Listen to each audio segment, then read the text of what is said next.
Oke,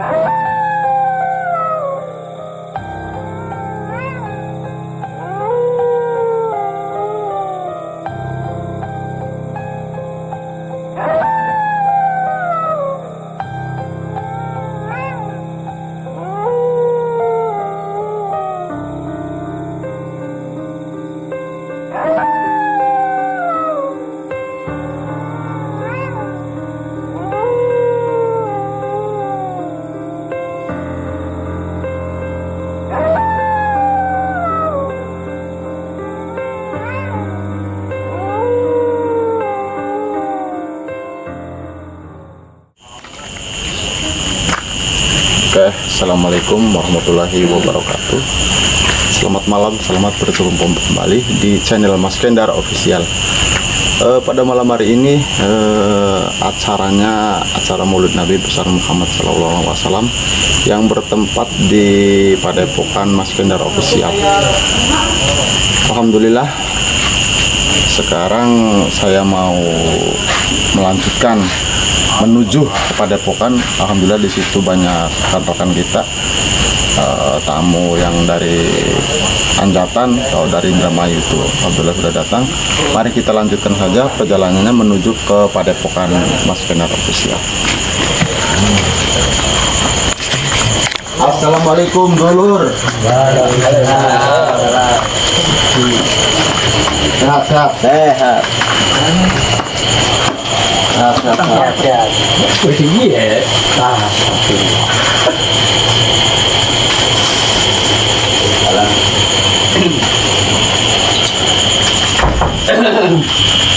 Ada pun di sana.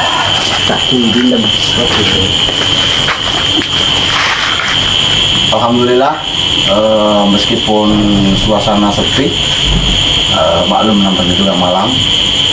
Saya posisi di Padepokan Mas Kendar Official ini. Alhamdulillah, teman-teman tim kita udah kumpul di sini. Acaranya acara Maulid Nabi besar Muhammad SAW. Malam hari ini kita membahas suatu pembicaraan, debat lah, mengetahui yang namanya goib. Tapi kita tanya aja langsung,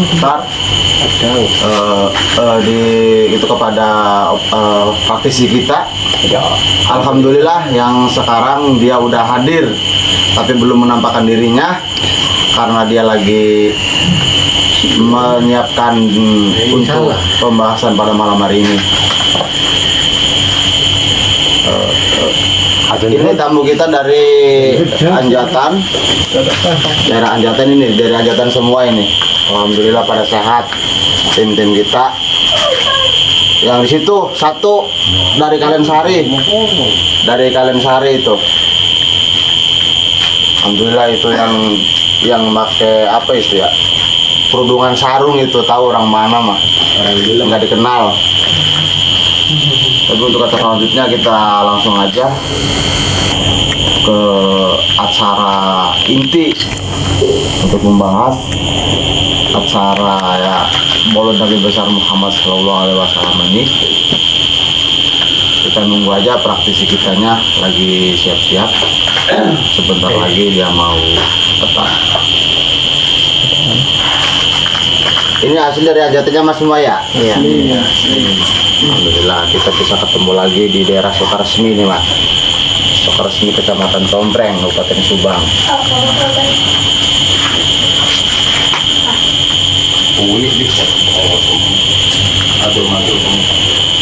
Praktisi kitanya itu alhamdulillah lagi duduk, lagi istirahat. Coba Mas kameramen dilihatkan itu praktisi kitanya lagi istirahat.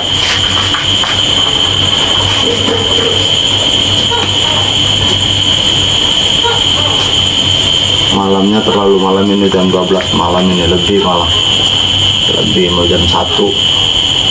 Suasananya terasa sepi bagaikan di kuburan, tapi posisinya lagi di rumah ini, lagi kumpul bersama tim-tim kita, tamu undangan kita. Alhamdulillah semuanya hadir dengan posisi sehat walafiat. Tanya jawab. Tapi kita mau perkenalkan diri. Jadi kan baru ketemu malam hari ini, kita langsung perkenalkan diri. Pertama, ini bintang tamu kita yang dari Anjatan. Beliau tuh tamu spesial. Waktu itu dia ikut di tim kita yang namanya tuh Mas Bagong. Ya ini orangnya. Tahu kenapa? Sekarang ini dia tuh menghilang begitu aja. Tahu dari kemana dia menghilangnya? Kita langsung tanya aja ke Mas Bagong. Mas Bagong, gimana, sehat? Sehat alhamdulillah. Selama ini Mas Bagong ngilang, entah tahu kemana. Sekarang ada lagi, waktu itu Mas Bagong kemana? Nah, sibuk kerja. Sibuk kerja ya, namanya juga orang dari nafkah ya. Meskipun kita belum punya istri, tapi kan kita butuh namanya makan. Tapi alhamdulillah Mas Bagong ya, kita bertemu lagi pada malam hari ini di padepokan kita ini.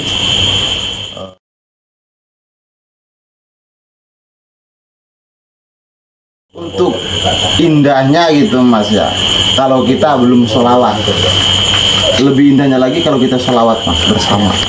Bisa Mas ya? Bisa. Kita bersama-sama aja lah, kita sholawat.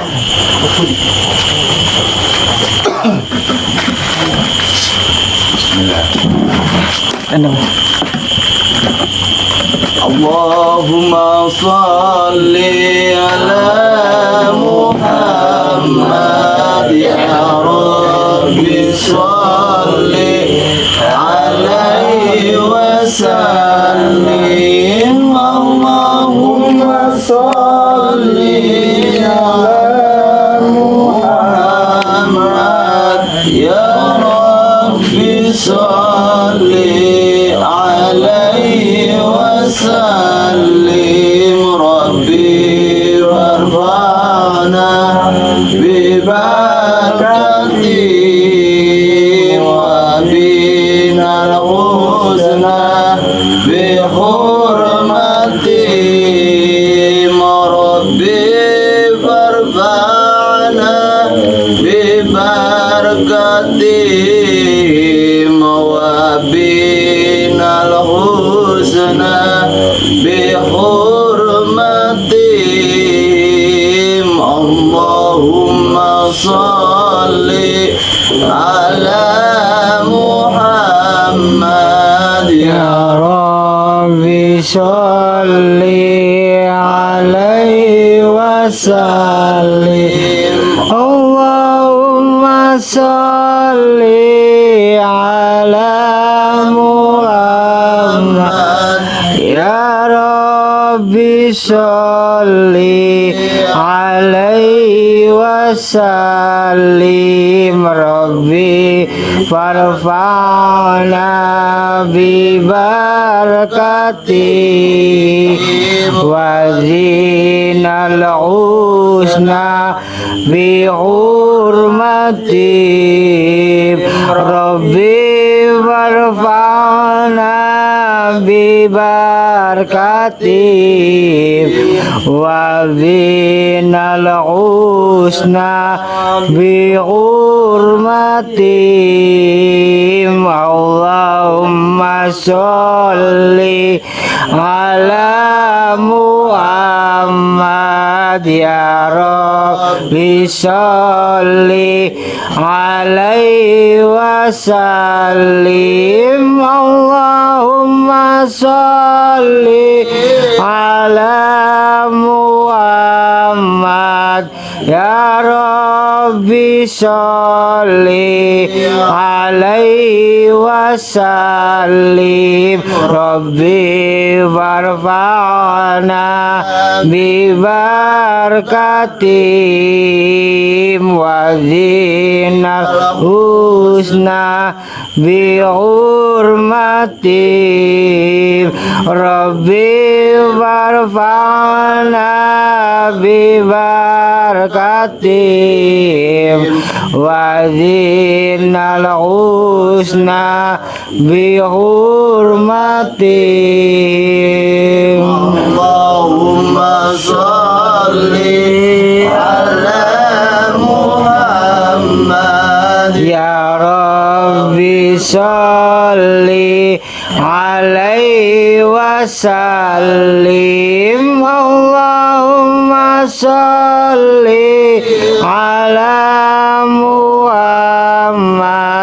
يا ربي صل عليه وسلم ربي وارفعنا ببركاتهم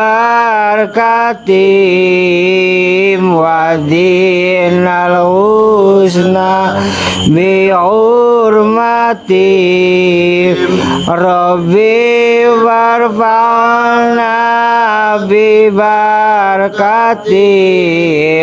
ودينا الحسنى بحرمتهم اللهم صل على محمد يا ربي صل عليه وسلم اللهم صل على محمد يا ربي صل عليه وسلم ربي وارفعنا ببركاته ودينا الحسنى بحرمتهم ربي وارفعنا ببركاتهم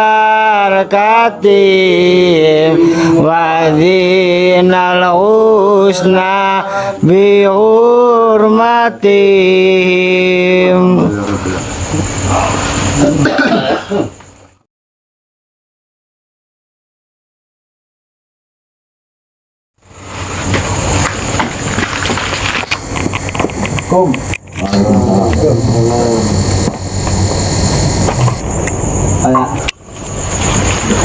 Duduk sini ya.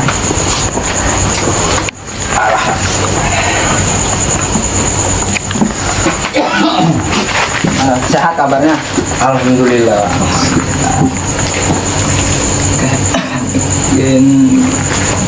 Terima kasih untuk Kang Bagong dan rekan-rekan semua. Sekarang untuk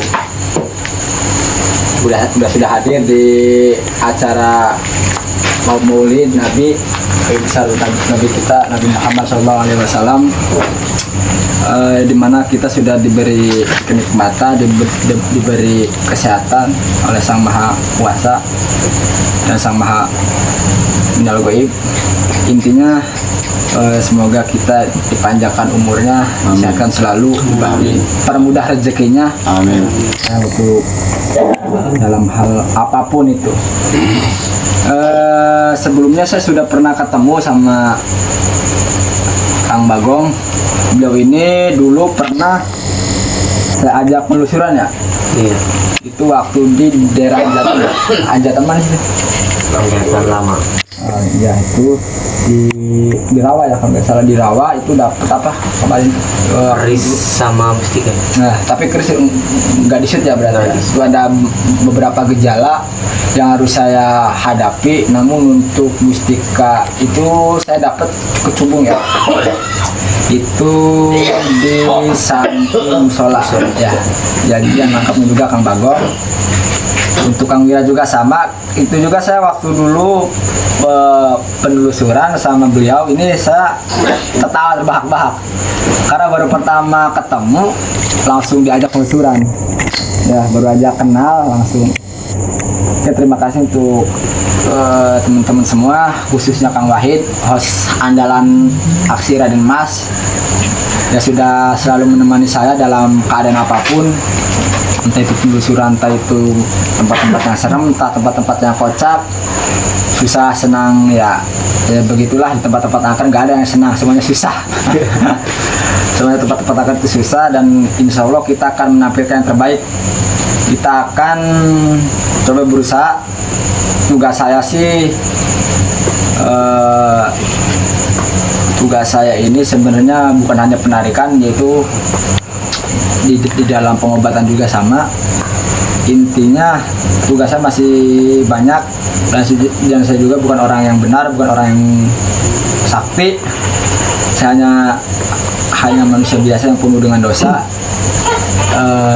Intinya saya belum jadi apa-apa dibandingkan dengan yang lain, saya cuma bisa baca bismillah doang ya. Untuk selanjutnya mungkin nanti saya lempar ke Kang Wahid, ada pertanyaan apapun dari teman-teman yang di rumah, entah itu tanyakan umur Kang Bagong berapa, entah Kang Wahid berapa, masih jomblo atau tidak, nanti saya akan lemparkan ke Kang Wahid, host andalan kita. Mungkin yang selanjutnya nanti kita akan berbincang-bincang. Konon katanya di tempat Indramayu banyak yang tempat-tempat yang memang lumayan mistis ya. Itu jadi intinya banyak orang yang berbicara atau mengadu pada saya, terutama di daerah Indramayu itu banyak sekali tempat-tempat yang lumayan luar biasa. Ya saya juga belum tahu. Nah, mumpung di sini ada orang Indramayunya, kita akan berbincang-bincang. Saya lemparkan langsung. Mangga Kang Wahid. Oke, terima kasih. Ini Mas Bagong ya, apakah benar itu informasi mengenai tempat-tempat yang penuh arwah-arwah yang seram lah gitu ya? Apakah benar banyak di situ di daerah Indramayu, termasuk di daerahnya Kalap Petinasan di daerahnya Mas Bagong di situ? ya banyak sih. Di daerah mana aja tuh? Ya sekitar situ yang banyak semuanya. Di Cuma sekitar kalau Anjatan ya? kalau untuk lokasi-lokasinya kan nggak tahu, dalam arti nggak tahu apa di sini. Kita sebagai manusia biasa hanya bisa melihat, tapi nggak bisa merasakannya. Apakah tempat tersebut serem apa enggaknya? Hanya kita manusia biasanya cuma bisa lewat, ditempatin gitu aja, belum tahu apakah tempat itu aman apa enggaknya gitu ya. Terus kita mau tanya lagi kepada praktisi kita itu mengenai apa itu arti gaib. Pelajaran berat nih. Arti gaib. Kayak kita simpel aja dari dari informatika. Jadi ini pertanyaan netizen apa pertanyaan siapa nih? Pertanyaan saya pribadi. Oh, pribadi. Oke. Saya akan jawab dengan sedetail mungkin. Kita mengenai sosok gaib. Siapa sih raja sang gaib? Siapa sih yang pemilik gaib? Itu satu, Lakmanunggal Pola Gusti. Itu Allah Subhanahu wa taala. Tidak ada yang maha gaib selain Dia. Selain Allah Subhanahu wa taala. Karena kita hidup di dunia nyata. Nah, sekarang apa sih arti gaib? Kita berpikir di dunia yang intelijen gaib itu apa? Contoh angin. Contohnya angin. Itu gaib itu seperti angin. Tidak terlihat tapi bisa merasakan. Tapi ketika sudah merasakan bisa ketagihan. Misalnya saya belajar tentang gaib. Misalnya kita jangan asal kita belajar gaib, kita harus teliti dulu apa itu gaib. Gaib itu angin. Kita ada gini. Ini adalah abstrak, tiga dimensi. Bisa dilihat, berarti dia masuknya ke dunia nyata. Tapi gaib kosong. Tapi ketika tangan kita ngepak, kerasa tidak? Itulah gaib. Gaib itu sifatnya angin. Gaib itu sifatnya angin. Gaib itu tidak terlihat apapun dan banyak lagi ilmu itu, kebanyakan ilmu gaib. Dan gaib itu angin. Orang kalau sudah terhantam gaib ya udah. Kalau udah tepat ya tepat. Contoh salah satunya masuk angin. Kalau udah terhantam gaib jadi kayak gitu. Timbulnya apa? Sakit. Jadi gaib itu adalah sebuah image di mana manusia tidak bisa melihat dan tidak bisa memegang, tapi cuma bisa merasakan dalam hal apapun itu, 2 dimensi entah 3 dimensi, itu hanya bersifat non abstrak. Nah, abstraknya itu sosok yang telah menaungi gaib, yaitu seperti manusia, seperti benda-benda mati, seperti kendaraan, seperti cairan seperti air putih, yaitu air apa, itu seperti naungan di atas gaib. Nah, kalau gaib itu di bawah paling luar biasa. Kebanyakan sekarang kan kita kan mengejar kebanyakan itu kan kelihatan apa namanya, senang sekali dalam ilmu gaib, dan disitulah kita menggali untuk kemampuan spiritual kita untuk bisa melakukan apa yang kita lakukan. Jadi intinya gaib itu adalah semua image yang dimana kita tidak bisa melihat, dan disitulah kita bisa merasakan dengan hal apapun dan image apapun itu. Jadi bersifat angin. Orang gak ada yang mampu melawan angin. Paling hal kecilnya aja angin, orang tidak mampu melawan angin, apalagi sama itu dulu baru angin. Angin aja, angin waktu kecil angin bisa menjadi sahabat. Kalau sudah besar mah ketimpan puting angin belum kita habis. Itu cuma baru angin itu hal yang gaib. Makanya dahsyatnya gaib itu, sendiri ya, sangat apa ya, sangat luar biasa. Jadi kita di dunia ini ada 2 sistem, alam gaib, alam nyata. Ketika ada saya di titik ada di alam gaib, ketika saya ada di alam nyata. Ketika alam gaibnya nanti, ketika kita belajar spiritual, supranatural, kita untuk mendalami desain apa yang ada di alam gaib. Itu adalah alam gaib itu adalah sebuah desain di mana kita melewati perbatasan antara hubungan manusia dan hubungan jin. Dan disitulah ada jembatan seperti Sirotol Mustaqim. Di situ itu adalah argumen atau komposisi tentang hal-hal gaib. Jadi kalau kita pelajari itu tidak mungkin 1 hari, 2 hari, 1 tahun, 2 tahun untuk mengenai hal-hal gaib itu agak susah. Hanya orang-orang yang ingin niat ingin mempelajari musik spiritual, supranatural, jadi itu banyaklah rintangannya untuk hal-hal yang gaib. Itu aja. Jadi bersifat angin yang visinya kita untuk bisa menaungi dunia itu. Ini itu aja. Dan apa benar antara setan sama siluman itu beda? Oh, beda jelas. Lebih perbedaannya itu di mana itu? Perbedaannya di mananya gitu? Jadi kita manusia itu di dalam hubungan abstrak itu kita memasuki kelima. Dari sisi al-gaib itu adalah ada 5 titik yang harus kita ketahui. Yang pertama itu astral, yang kedua jin, yang ketiga kodam, yang keempat siluman, yang kelima setan, yang keenam iblis. Beda. Setan itu hanya bisa terlihat kita nanti di akhir zaman. Setan itu sifatnya tidak bisa dilihat oleh siapapun kecuali satu, sang macan maha kuasa, itu Nabi Muhammad SAW dan Syekh Abdul Qadir. Hanya 2 itu. Setan itu tidak bisa dilihat oleh siapapun. Manusia hanya bisa melihat hanya 2, astral dan kodam. Jin tidak ada satupun yang bisa melihat jin. Paranormal atau manapun yang bisa memiliki ilmu spiritual melihat jin asli aja susah yang minta ampun. Jangankan jin, memunculkan penampakan aja susah. Biasanya kan YouTube itu kan ada penampakan ini. Ya saya sih cuma tersenyum. Jadi intinya jin sama siluman itu beda. Orang kalau sudah berbaur dengan siluman itu ya hati-hati.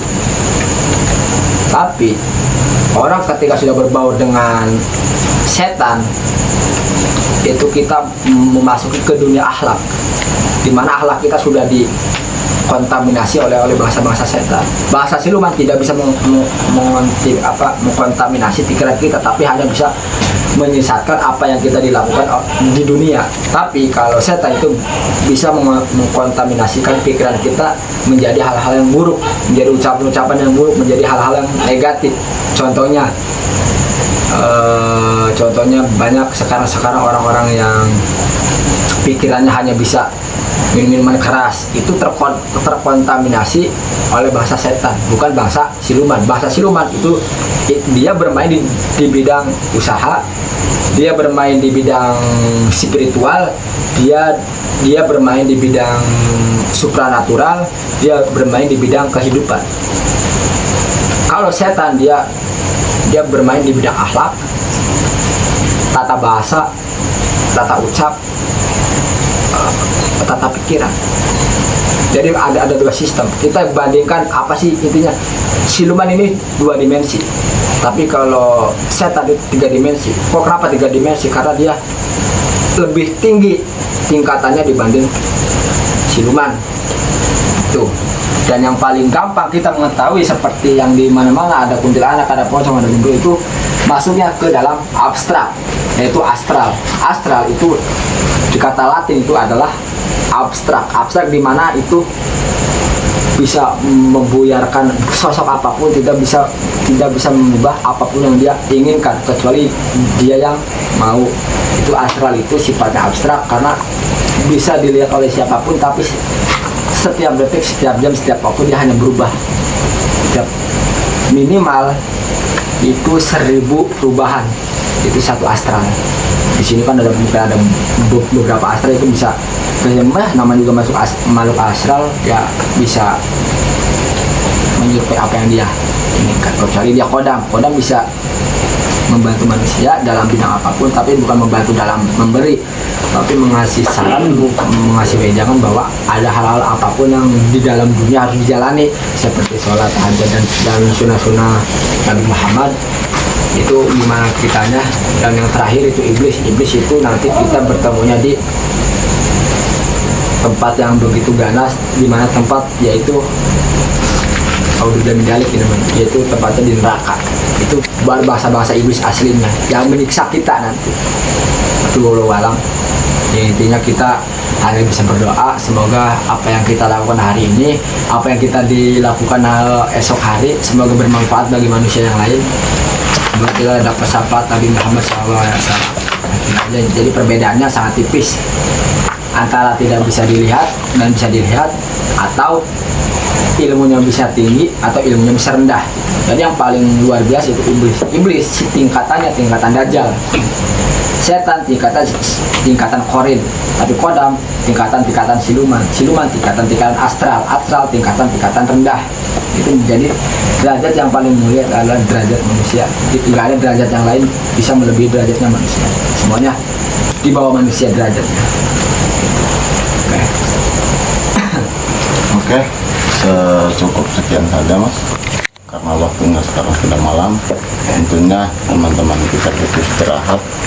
Oke, kita akhiri aja acara pada malam hari ini di acara Mulut dan Besar Muhammad. Mudah-mudahan pada malam hari ini kita mendapatkan syafaat dari Gusti Allah Ta'ala. Akhirul kalam, assalamualaikum warahmatullahi wabarakatuh.